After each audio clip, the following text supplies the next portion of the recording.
అందరికీ నమస్కారం. మా ఛానల్కు స్వాగతం. ఈరోజు మనం హిందూ ధర్మంలో అత్యంత పవిత్రమైన పర్వదినాల్లో ఒకటైన ఆషాఢమాస గురి పౌర్ణిమ గురించి పూర్తిగా తెలుసుకుందాం. గురి పౌర్ణిమ అంటే ఏమిటి? ఇది ఎందుకు జరుపుకుంటారు? వ్యాస మహర్షికి దీనికి ఉన్న సంబంధం ఏమిటి? ఈరోజు చేసే పూజ వల్ల ఎలాంటి ఫలితాలు లభిస్తాయి? ఇవన్నీ విషయాలు వివరంగా తెలుసుకుందాం. గురు పౌర్ణిమ అంటే ఏమిటి? ఆషాఢమాసంలో వచ్చే పౌర్ణిమని గురు పౌర్ణిమ అంటారు. ఈ రోజున మనకు జ్ఞానం అందించిన గురువులను స్మరించి వారికి కృతజ్ఞతలు తెలియజేస్తారు.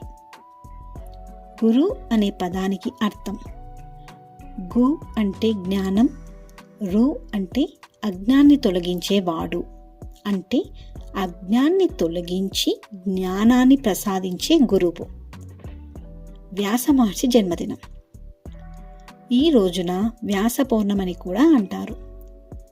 వేదవ్యాస మహర్షి 4 వేదాలను విభజించారు, మహాభారతాన్ని రచించారు, 18 పురాణాలను ప్రపంచానికి అందించారు, బ్రహ్మసూత్రాలను రచించారు.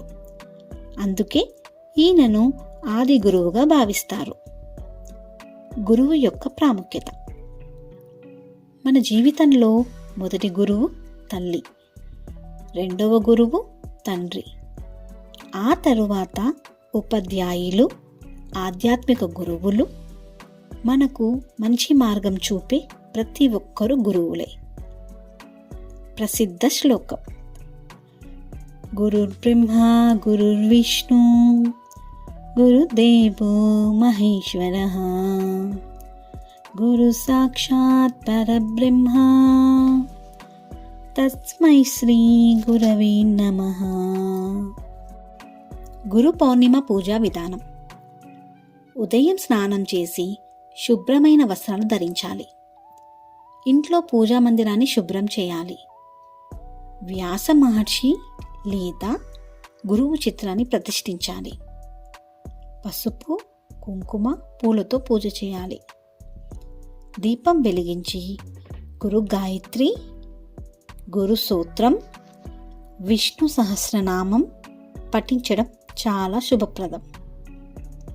గురు పౌర్ణమి రోజు చేయవలసినవి: గురువుకు నమస్కరించడం, తల్లిదండ్రుల ఆశీర్వాదం తీసుకోవడం, పేద విద్యార్థులకు పుస్తకాలు దానం చేయడం, అన్నదానం చేయడం, వృక్షాలు నాటడం, మంచి పుస్తకాలు చదవడం.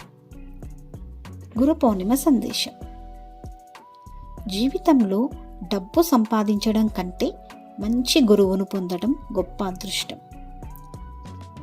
గురువు ఇచ్చే జ్ఞానం జీవితాంతం మనతో ఉంటుంది. గురువును గౌరవించే వారికి విద్య, విజయం, మంచి పేరు లభిస్తాయని శాస్త్రాలు చెబుతున్నాయి. ఫ్రెండ్స్, ఆషాఢమాస గురి పౌర్ణిమ అనేది కేవలం ఒక పండుగ మాత్రమే కాదు, ఇది జ్ఞానానికి, గురు భక్తికి, కృతజ్ఞతకు ప్రతీక. ఈ వీడియో మీకు నచ్చితే తప్పకుండా లైక్ చేయండి, షేర్ చేయండి. మా ఖుషి మిషి చారీ ఛానల్ను సబ్స్క్రైబ్ చేసుకొని బెల్ ఐకాన్ నొక్కండి. Thank you. శ్రీ గురుభ్యో నమః.